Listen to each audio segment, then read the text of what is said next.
Gubernur Sumatera Selatan Herman Deru secara mendadak melakukan pertemuan dengan unsur pimpinan Kabupaten Muara Enim Senin malam.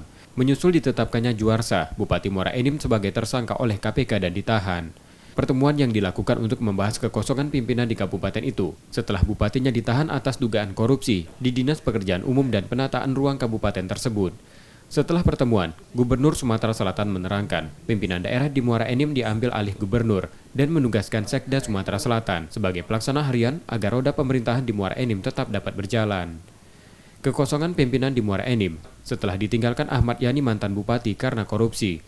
Kepemimpinan di Muara Enim digantikan Juarsa. Juarsa akhirnya ditahan dalam kasus yang sama, sedangkan Sekretaris Daerah Muara Enim Hasanuddin meninggal pada 8 November 2020. Hingga saat ini jabatan Sekretaris Daerah Muara Enim masih kosong. Yang diajukan setelah PLT. Kalau ini kan Pak Sekda saya tunjuk untuk kepanjangan tangan gubernur. Ya. Sampai jadi ada status yang jelas dari KPK ya? Dari Mendagri. Dari Mendagri. Tentang jabatan Pak Juarsa. Kalau dia dinonaktifkan berarti segera saya mengusulkan PLT. Kalau tugas utama dari PLH untuk yang dekat ini apa Pak? Ia mengkoordinasikan pemerintahan,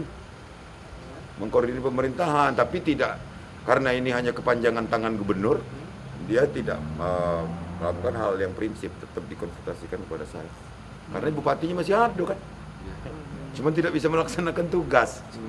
Ya tak? Kalau ada wabub, langsung wabubnya malam ini saya PLH kan.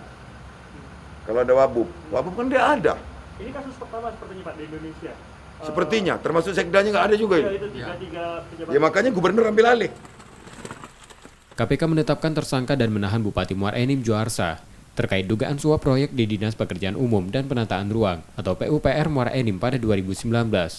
Juarsa diduga menerima common fee dari sejumlah proyek itu hingga 4 miliar rupiah.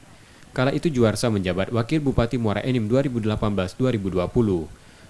Perkara berawal dari tangkap tangan pada 3 September 2018 dan menetapkan 5 tersangka yang disidangkan dan diputus bersalah di Pengadilan Negeri Palembang. Kelima orang tersebut, Bupati Muara Enim 2018-2019 Ahmad Yani, Kepala Bidang Pembangunan Jalan dan pejabat pembuat komitmen di Dinas PUPR Muara Enim Elvin MZ Muhtar, Ketua DPRD Muara Enim Aris HB, Kepala Tugas Kepala Dinas PUPR Muara Enim Ramlan Suryadi, serta Robi Oktavalevi pihak swasta. KPK kemudian melakukan penyidikan sejak 20 Januari 2021 dan menetapkan satu tersangka baru, yakni Juarsa, 15 Februari 2021 Senin petang. Purwantoro, Kompas TV, Palembang.